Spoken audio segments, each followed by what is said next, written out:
la misère à acheter ça. 1, 2, 1, 2. Il est présent. Gloire à Dieu. Merci Seigneur pour cette soirée. Et je vous salue, vous tous qui êtes là, pour cette deuxième partie du message que Dieu a placé sur mon cœur. C'est très important. Ben, c'est important pour moi, c'est important pour moi, c'est important pour vous. Les signes qui accompagnent cette bonne nouvelle de l'Évangile. On est rendu à la deuxième partie. On est le 6 juillet 2023. Et je salue tous ceux qui seront en différé. Je salue les internautes, ceux qui vont se rajouter. Que Dieu vous bénisse abondamment. Gloire à Dieu. Et alors, je vais ramener un peu ce qui a été dit dans la première partie pour se rappeler un peu qu'est-ce qui a été dit. Alors, Seigneur, prends toute cette place ce soir, que ma bouche puisse dire ce que tu veux que je dise et que tout soit fait selon l'Esprit qui habite en nous, au nom du Seigneur Jésus-Christ. Ce signe avait été promis, oui, mais bien à la communauté apostolique de son temps. Je m'explique.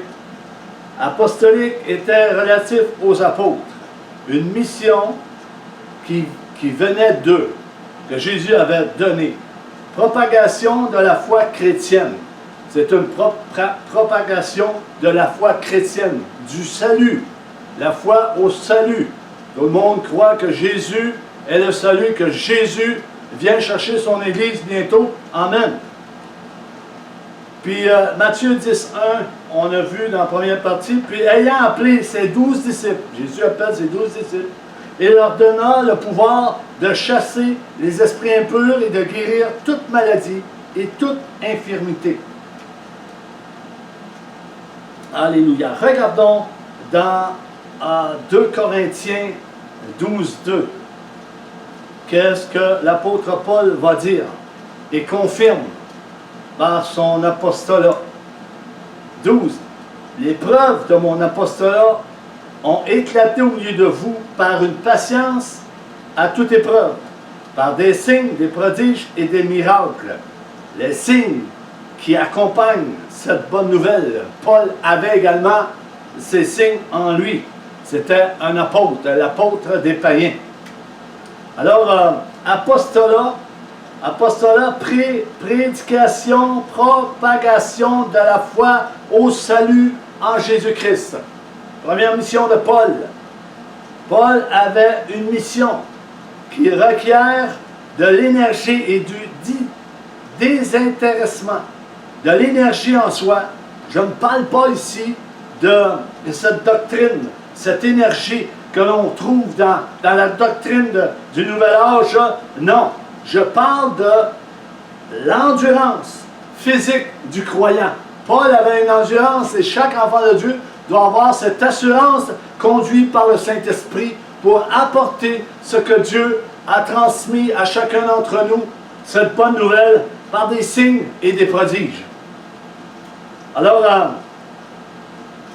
cela n'est donné non à tous, frères et sœurs, à tous les croyants de tous les âges. Sinon, je le répète, comme je l'ai répété dans la première partie, les hôpitaux seraient vides si tout le monde aurait ses dons de miracles, de guérison, etc. On va le voir dans le message. Regardons ce que l'apôtre Paul va dire dans son épître au 1 Corinthiens 12. Très important que nous saisissons cette parole, frères et sœurs. 1 Corinthiens 12, 29, 30, les versets. Je répète ce que nous avons vu dans la première partie du message. La Bible dit par la bouche de l'apôtre Paul, tous sont-ils apôtres? Il pose une question, il nous pose une question à nous aussi. Tous sont-ils prophètes? Tous sont-ils docteurs? Tous ont-ils le don des miracles? Tous ont-ils le don des miracles? Tous ont-ils le don de guérison? Tous parlent-ils en langue? Tous interprètent-ils? Ben non. Dieu donne, si on voit dans Corinthe, dans les chapitres 12, 13, 14, Dieu donne comme il veut. Comme il veut. Et l'apôtre Paul va dire dans le prochain verset 31, il dit, je vais vous donner une voie par excellence. Cette voie, c'est l'amour. C'est l'amour. Gardons l'amour.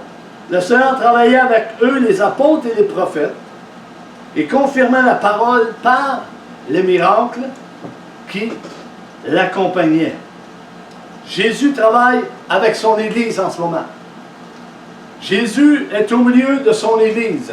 Jésus habite en nous, comme je le disais dans la première partie. Le Saint-Esprit habite en nous. Nous allons voir quelque chose d'extraordinaire un peu plus loin dans la deuxième partie.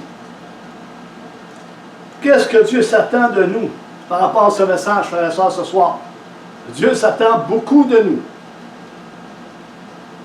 Nous savons que nous avons été sauvés non pas par les œuvres, mais par la foi en Jésus-Christ. Et non par les œuvres, mais par la foi en Jésus-Christ. Dieu veut qu'on lui obéisse tout en gardant sa parole, ce qui a été écrit de lui, son enseignement. Plusieurs n'obéissent pas, n'obéissent plus, dirais-je, à la parole de Dieu, à l'Évangile. Ils se sont choisis un Évangile pour eux-mêmes, comme je le disais dans la première partie. Est-ce que nous avons bien entendu, frères et sœurs, ce qui vient d'être dit? Plusieurs se sont choisis un Évangile pour eux-mêmes, comme l'apôtre Paul en parle dans Galates, aux Galates. Il dit, ça m'étonne que vous vous détourniez si facilement de ce que vous avez reçu. Cet Évangile, cette foi en Jésus-Christ, pour passer à un autre Évangile. Ce n'est pas parce qu'il y a un autre Évangile. Ils ont décidé de se monter un Évangile pour eux-mêmes, pour leur propre intérêt. Et nous voyons cela dans cette génération. Alléluia. Alléluia. Gloire à toi, Seigneur. Maintenant, nous allons passer à la deuxième partie du message. Les signes qui accompagnent cette bonne nouvelle de l'Évangile. L'objectif de Dieu pour nous, c'est que nous gardions sa parole écrite dans nos cœurs et que nous marchions en obéissance à sa parole, car beaucoup marchent en ennemis de Christ. Je m'explique. Pourquoi beaucoup marcheraient en ennemis de Christ? L'apôtre Paul l'a souvent apporté, répété dans Philippiens 3,18, car il y en a plusieurs qui marchent en ennemis de la croix. Philippiens 3,18, ça dit, car il y en a plusieurs qui marchent en ennemis de la croix de Christ. Je vous en ai souvent parlé, et j'en parle maintenant encore en pleurant. Paul pleurait à cause de ce qu'il entendait, ce qu'il voyait. Et je sais qu'il y a des hommes et des femmes qui pleurent en voyant des choses encore aujourd'hui. Ça n'a pas changé, c'est comme une roue, hein? C'est comme une roue. Les plaies d'Égypte vont se reproduire dans les derniers jours et ça continue. La fin des temps est là. La fin des temps a commencé depuis toujours. Alors, voyons ce que l'Esprit nous dit.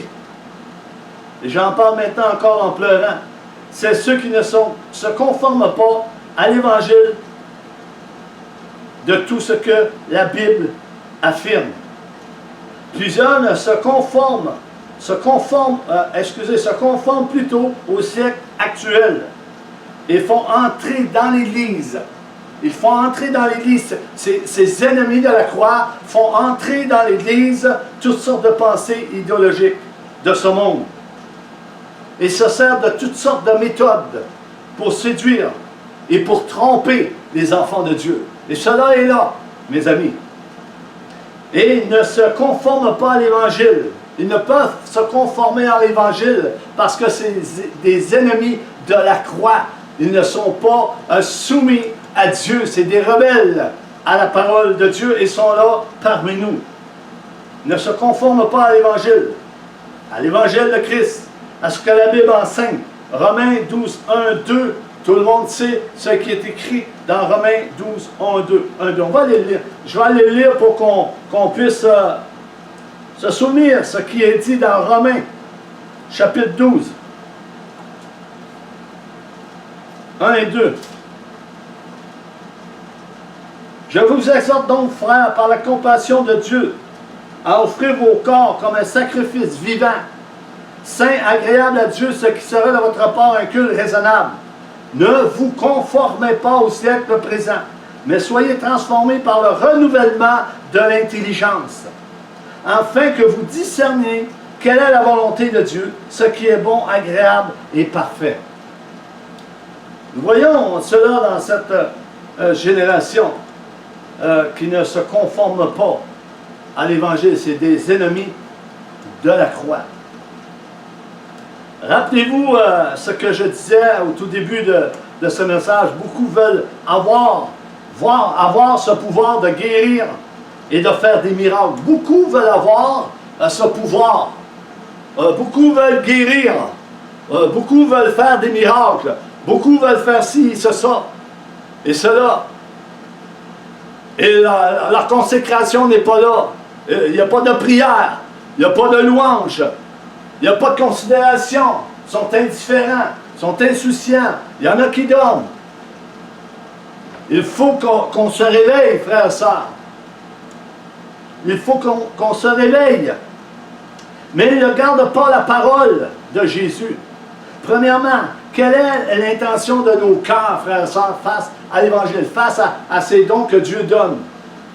Est-ce qu'on marche humblement ou on marche avec orgueil? Plusieurs veulent s'enorgueillir. Paul, Dieu il a mis une écharpe dans la chair pour pas qu'ils s'enorgueillissent. Et Dieu connaît les cœurs. Dieu connaît les ministères qui sont là en place. Mais ils ne gardent pas la parole de Jésus et son enseignement. Ils n'entendent plus la voix de Dieu. Ils veulent guérir les malades. Ils sont eux-mêmes malades, dans un sens. Je parle du cœur. Dieu veut ton cœur, ton âme. C'est ça qui va toucher avant toute chose pour te sauver. Ensuite vient la guérison physique et les miracles, et ainsi de suite. Dans Marc, il est dit ceci, chapitre 16, 17. Voici les miracles qui accompagneront ceux qui auront cru. Il dit par la suite, en mon nom, ils chasseront les démons. Luc 10, 17. Là, le Luc 10, 17, il va parler des 70 disciples que Jésus a envoyés. Le texte ne nous montre pas la durée de cette mission. Les 70 revinrent vers Jésus. Dans ce texte, il est dit que les 70 revinrent vers Jésus et ils disaient, même les démons nous sont soumis. Ils étaient contents que les démons, ils étaient soumis, mais dans d'autres passages, Jésus dit, soyez joyeux plutôt de voir que vos noms sont écrits dans le livre de vie. Dans Actes 16, 17. Dans cette ville de Philippe, de la Macédoine, il y avait une femme, en devinant des choses cachées, procurait un grand profit à ses maîtres. Mais avant de continuer, Jésus leur dit, lorsqu'il parle aux 70 disciples et était revenu joyeux et disant que les esprits nous étaient soumis, l'esprit des démons nous étaient soumis. Jésus leur dit, ne soyez pas étonnés. Ne soyez pas étonnés que les démons vous sont soumis. Parce que Jésus va dire, j'ai vu leur chef être chassé du ciel. Il n'est donc pas étonnant que ses serviteurs, de quel serviteur qui parle, soient sur la terre. Il parle des antichrists qui sont sur la terre. Le chef et ses anges ont été précipités sur la terre. C'est des antichrists qui se saisissent des hommes et des femmes pour faire leurs activités sur la terre. Soit sur la terre. Jésus dira, ne suis-je pas la source de l'autorité qui les rend soumis à vous? Luc 10, 19. On va aller voir Luc 10, 19. Ce que dit Luc. Chapitre 10, verset 19. Voici, je vous ai donné le pouvoir de marcher sur les serpents et les scorpions et sur toute la puissance de l'ennemi, et rien ne pourra vous nuire. Rien ne pourra vous nuire. Jésus avait donné cela aux 70 disciples. Je reviens dans les Actes 16, 17, dans la ville de Philippe de la Macédoine. Dans cette ville, il y avait une femme, en devinant des choses cachées, procurait un grand profit à ses maîtres. Elle vient au-devant de Paul et elle criait, « Ces hommes sont les serviteurs du Dieu très haut. Ils vous annoncent la voie du salut. Ils vous annoncent la voie du salut. C'est cette voie que vous devez prendre, la voie du salut. » Elle cria à cela pendant plusieurs jours, en suivant Paul et Silas, nous dit la Bible. Paul, fatigué de l'entendre, se tourne vers elle, dit à l'esprit qui était en elle, « Je t'ordonne, au nom de Jésus-Christ, de sortir d'elle. » Et elle sortit alors même. Paul dit, au nom de Jésus, au nom de Jésus-Christ. Il y a encore des esprits de Python au milieu de cette génération, au milieu de l'Église, frères et sœurs. C'est pas étonnant de voir cela. Il y en a qui prononcent Jésus-Christ. Et les antichrists, ils sont là. Les ennemis de la croix, ils sont là. Ils vont proclamer le salut, la voie du salut. Ils connaissent la voie du salut. Dans notre génération qui disent connaître la voie du salut, les démons le croient aussi, frères et sœurs. Les démons le croient. Ils sont là. Ils sont là pour détruire l'Église. Il est important de voir qui sont ceux qui ont reçu ce pouvoir, cette dynamite pour guérir, chasser les démons. Est-ce que cela est donné à tous ceux qui croient au salut par la foi?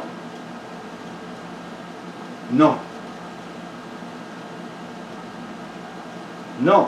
Dieu donne en particulier à qui il veut, à qui il veut bien, comme il a fait avec ses diacres, Philippe, Étienne et bien d'autres.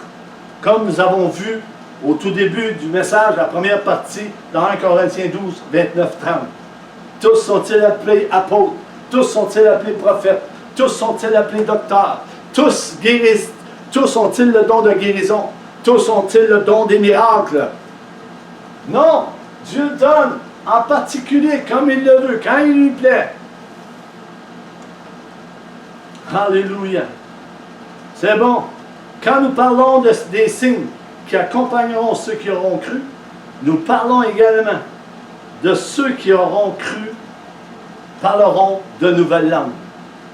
Ceux qui auront cru parleront de nouvelles langues. Et c'est écrit dans Marc 16, 17. Ils parleront de nouvelles langues. Oui, nous voyons cela lors de l'effusion du Saint-Esprit le jour de la Pentecôte, lors du discours de l'apôtre Pierre, où 3000 personnes se sont converties. Acte 2, 4. Ils furent tous remplis du Saint-Esprit et se mirent à parler en d'autres langues selon que l'Esprit leur donnait de s'exprimer. C'est l'Esprit de Dieu qui donne. Est-ce que, à cause qu'on n'a pas les langues, on n'est pas sauvé? Non, on est sauvé. Est-ce que, parce qu'on n'a pas le don des langues, on n'a pas le Saint-Esprit en nous? Non. Tous ceux qui ont la foi en Jésus-Christ ont reçu l'Esprit de Dieu. Il faut bien comprendre cela, frères et sœurs. La plénitude de l'Esprit correspond à une réalité renouvelable. Elle se traduit par un comportement dirigé par le Saint-Esprit de Dieu. Dieu invite les croyants à maintenir cette réalité en eux. À maintenir cette réalité en eux. Pierre et Jean et d'autres croyants présents lors de l'épisode qui se produisit dans les Actes chapitre 2 furent de nouveau remplis du Saint-Esprit dans Acte 4, 29, 31. Pour être renouvelé, il faut croire, il faut le vouloir. Dans Acte 4, 29, 31. On va aller lire Acte 29, 4. Acte 4, 29, 31. Ça nous dit. Parce qu'il avait été mis en prison, ils ont ressorti, il avait perdu l'assurance de proclamer le nom de Jésus. Il avait été mis en prison à cause qu'il avait parlé du Seigneur Jésus. En étendant, il dit, et maintenant, Seigneur, vois leurs menaces et donne à tes serviteurs d'annoncer ta parole avec une pleine assurance. Il avait perdu un peu d'assurance à cause que, bon, ben, les religieux, ils avaient repris et ils avaient mis en prison. Et nous voyons, il y en a des religieux aujourd'hui qui n'acceptent pas la parole de Dieu et critiquent et ils font ci, ils font ça. Et là, maintenant, il dit d'annoncer ta parole avec une pleine assurance, en étendant ta main pour qu'il se fasse des guérisons, des miracles et des prodiges par le nom de ton saint serviteur Jésus. 31. Quand ils eurent prié, le lieu où ils étaient assemblés trembla. Ils trembla, ils furent tous remplis du Saint-Esprit. Et ils annonçaient la parole de Dieu avec assurance. Pourtant, ils étaient remplis du Saint-Esprit à la Pentecôte, chapitre 2. Chapitre 4, ils sont remplis de nouveau du Saint-Esprit. Alléluia. Gloire à toi, Seigneur Jésus. Tu es merveilleux. Alléluia. Le parler en langue n'est mentionné qu'à 2 autres reprises dans les Actes des Apôtres. Acte 10, 46. On va aller voir Acte 10, 46. Car ils les attendaient parler en langue et glorifiaient Dieu. On va lire 45 avant. Tous les fidèles circoncis qui étaient venus avec Pierre furent étonnés de ce que le don du Saint-Esprit était aussi répandu sur les païens. Car ils les attendaient parler en langue et glorifier Dieu. Un don, le don du Saint-Esprit, le parler en langue. Alléluia. C'est un don, le parler en langue. Alors, Acte 10, Acte 10, 46 et Acte 19, 6. On va aller voir Acte 19, 6. C'est important d'aller voir ce qui est écrit dans la parole de Dieu, confirmer que, oui. Lorsque Paul leur eut imposé les mains, le Saint-Esprit vint sur eux et ils parlaient en langue et prophétisaient. Ils étaient en tout environ 12 hommes qui reçurent ce don des langues. Tout comme Acte 10, 46, Pierre, dans son passage, dit, ils étaient étonnés de ce que le don du Saint-Esprit était aussi répandu sur les païens, les non-croyants, les incroyants, car ils les entendaient parler en langue et glorifier Dieu. Cela fait partie de la gloire de Dieu, frères et sœurs. Cela fait partie de la gloire de Dieu. Car ils les entendaient parler en langue et glorifier Dieu. Cela fait partie de la gloire de Dieu, un signe qui accompagne cette bonne nouvelle. Un signe de la gloire de Dieu, les langues, la prophétie. C'est des signes que la gloire de Dieu est au milieu de nous, que l'Esprit de Dieu est au milieu de nous. Lorsqu'on entend parler en langue, lorsqu'on entend des prophéties, la gloire de Dieu est au milieu de nous, frères et sœurs. Est-ce qu'on réalise ces choses? Est-ce qu'on réalise que la présence de Dieu est constamment au milieu de nous? Est en nous? Oh Dieu Tout-Puissant! Alléluia! Est-ce que l'Église glorifie Dieu pour cela? Non! La plupart ne le voient pas et la plupart ne parlent plus en langue dans les assemblées. Il y en a qui parlent en langue, gloire à Dieu. Il empêche le peuple de Dieu de s'exprimer en d'autres langues. À cause, pourquoi? À cause de l'incrédulité. À cause peut-être de perdre un certain contrôle. Et nous savons qu'il y a eu de l'abus au milieu des églises dans les temps passés. Je comprends ça, c'est normal. Les dirigeants, les anciens sont prudents. C'est normal qu'ils soient prudents. Mais qu'ils élargissent plus leur esprit et leur cœur face au Saint-Esprit du Dieu vivant qui veut parler à son Église. Paul en parlera dans ses épîtres. N'empêchez pas de parler en langue. 1 Corinthiens 14, 2, 5. On va aller lire 1 Corinthiens 14, 2, 5.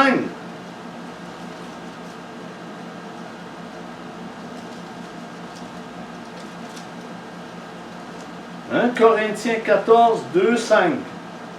Recherchez la charité, aspirez aussi au don spirituel, mais surtout à celui de prophétie. Surtout à celui de prophétie. En effet, celui qui parle en langue ne parle pas aux hommes, mais à Dieu, car personne ne le comprend, et c'est en esprit qu'il dit des mystères.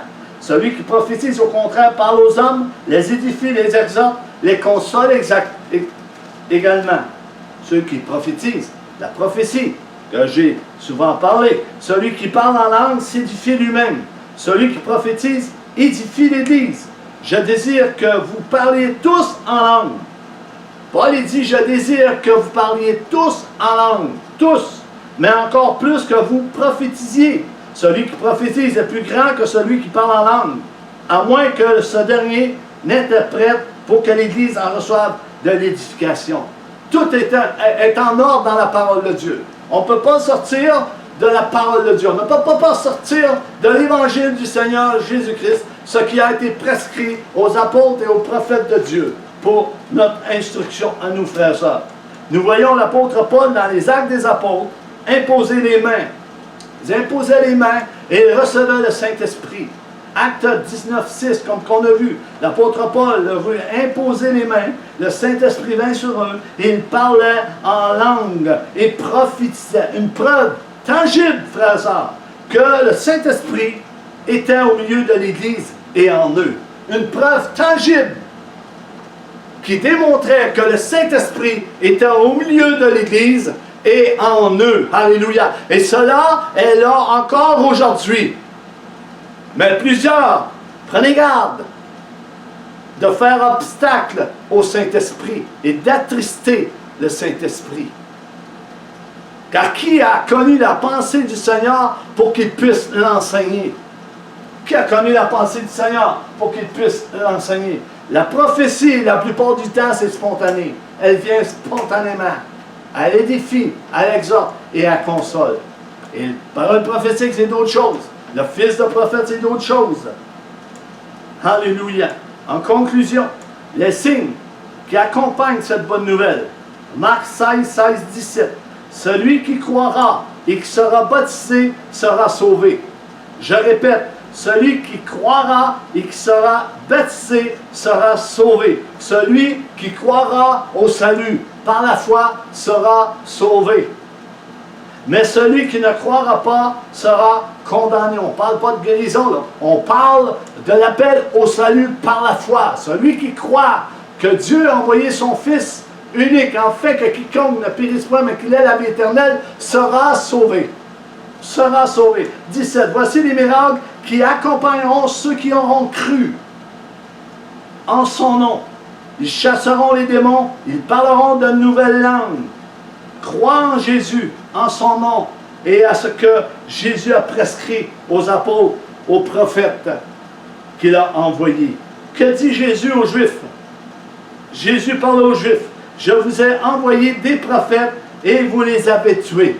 Et dans cette génération, dans le Nouveau Testament, Dieu a envoyé des prophètes également. Paul, apôtre des païens, travaillait avec Silas qui était prophète de Dieu. L'apôtre et le prophète travaillent ensemble. Ils se complètent. Les 5 ministères que Dieu a placés au milieu de son Église se complètent ensemble. Ils se comprennent ensemble. Je parle des 5 ministères que Dieu a choisis. Regardons Jacques 1, 4, 6. Qu'est-ce que ça dit? C'est bien. Pour ceux qui veulent recevoir du Seigneur. Il y a quelque chose que Dieu montre à l'homme s'il veut recevoir. Jacques 1, 4 à 7. Mais il faut que la patience accomplisse parfaitement son œuvre, afin que vous soyez parfaits et accomplis sans faillir en rien. Si quelqu'un d'entre vous manque de sagesse, qu'il la demande à Dieu, qui donne à tous simplement et sans reproche, et elle lui sera donnée. Mais qu'il la demande avec foi, sans douter, car celui qui doute est semblable au flot de la mer, agité par le vent et poussé de côté et d'autre. Qu'un tel homme, écoutez bien, qu'un tel homme ne s'imagine pas qu'il recevra quelque chose du Seigneur. C'est un homme irrésolu, inconstant dans toutes ses voies. Il est inconstant dans toutes ses voies. Il est inconstant dans sa foi. Il est inconstant dans l'amour de Dieu. Il est inconstant dans la prière, dans la louange. Il est inconstant dans l'obéissance, dans les voies de Dieu. Un homme inconstant qui ne s'imagine pas qu'il recevra quelque chose de Dieu. Alléluia. Nous devons nous consacrer. Nous devons nous sanctifier. Nous devons nous repentir. Nous devons pardonner. Nous devons être dans la réconciliation et la restauration que Dieu veut pour son Église. Alléluia. Dieu est là, est avec nous. Il parle à l'Église. Plusieurs refusent d'entendre sa voix parce qu'ils sont trop occupés avec le programme. Beaucoup de programmes sont faits, beaucoup d'œuvres sont faites, mais ces œuvres sont mortes en elles-mêmes. Dieu demande les œuvres faites par la foi. La foi est une démonstration des choses qu'on ne voit pas, mais qui sont là. La prophétie est de même. Pour prophétiser, il faut avoir l'analogie de la foi pour prophétiser. Il faut croire ce qu'on dit, que Dieu parle à travers son Église, parle à travers sa parole également. Alléluia. Le Saint-Esprit nous parle. Est-ce que le Saint-Esprit te parle ce soir? Est-ce que tu reçois la parole de Dieu ce soir? Avec hardiesse. Oui, Seigneur, je veux t'obéir. Oui, je veux t'obéir. Je veux te suivre. Je veux entendre ta voix. Je m'humilie devant toi. Je me prosterne devant toi. Je me sanctifie.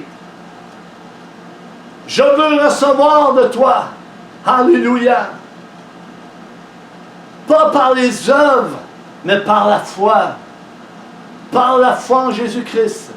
Alléluia. Alléluia. Les signes qui accompagnent cette bonne nouvelle de l'Évangile. Philippe était dans une ville et Dieu a permis que Philippe étende les mains et qu'il se fasse des prodiges et des miracles. Il n'était pas apôtre, il était diacre et évangéliste. Étienne a été lapidé. Étienne a fait des miracles, des prodiges. Il a fait des choses extraordinaires. Il a été assassiné sous la conduite de Paul était là également, Paul de Tarse. Et combien il y en a qui marchent en ennemi de la croix. Ils sont là au milieu de nous, ils marchent en ennemi de la croix. Ils ne reçoivent pas ce que Dieu veut donner. Dieu veut bénir. Dieu veut rassembler, Dieu veut restaurer. Dieu veut qu'on se consacre totalement à lui. Il s'est choisi un peuple à part, à lui, seul. Et il y appelle bien-aimé. Alléluia. La fin est proche, frères et sœurs. Les ténèbres se lèvent de plus en plus au milieu de cette génération. Et autour de l'Église, Satan envoie ses ministres. Qu'on puisse se réveiller, qu'on puisse prier pour les uns les autres, qu'on puisse se supporter les uns les autres et qu'on puisse demander à Dieu. Mais qu'est-ce que tu veux dire, Seigneur? Comment dois-je me comporter? Comment ma vie est devant toi? Comment ma vie se comporte devant toi? Frère, ça, je ne jouerai pas à l'Église. Les apôtres ne jouaient pas à l'Église. Les hommes de Dieu ne jouent pas à l'Église. Ils bâtissent l'Église. Parce qu'ils ont le Christ en eux. Paul dit, soyez mes imitateurs comme je le suis de Christ. Soyez mes imitateurs, qu'on puisse imiter Paul, qu'on puisse obéir à ce que Jésus a enseigné. Il y a toutes sortes de choses, toutes sortes de pensées et méthodiques qui est apportées aujourd'hui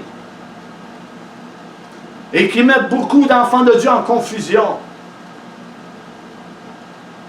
Beaucoup de grands mots, beaucoup de séminaires ici et là. Et la parole de Dieu est laissée de côté. Oh, on va la lire, ils vont la lire, ils vont sauter des choses. Il faut être prudent, frères et sœurs. Soyez prudents, car les jours sont mauvais.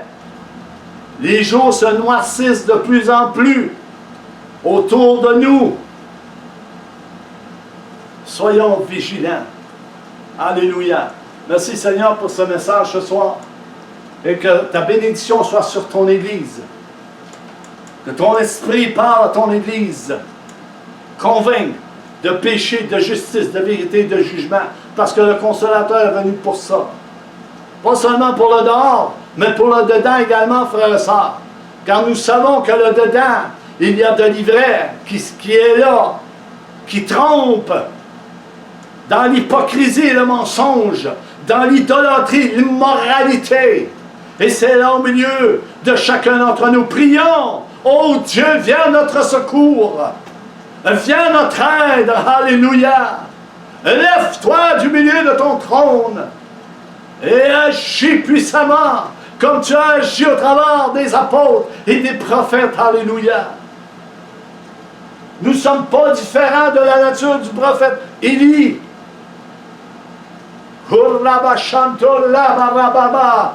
Bénédiction sur l'Église, restauration sur l'Église, consécration sur l'Église, alléluia, gloire et amour sur l'Église, miséricorde sur l'Église. C'est l'Église du Seigneur Jésus-Christ. C'est pas l'Église d'une domination quelconque qu'on entend aujourd'hui. Comment qu'il y en a des dominations? C'est plein. Ils se donnent des noms. Nous sommes l'Église du Seigneur Jésus-Christ en esprit et en vérité. Marchons ensemble, humblement, dans l'unité. Alléluia. Dans le nom puissant de Jésus-Christ. Soyez bénis et passez une belle fin de soirée, une belle fin de semaine. Et parlons au Seigneur dans nos prières. Demandons ce que lui veut pour chacune de nos vies et pour l'Église. Amen. Soyez bénis. Alléluia, je vous aime.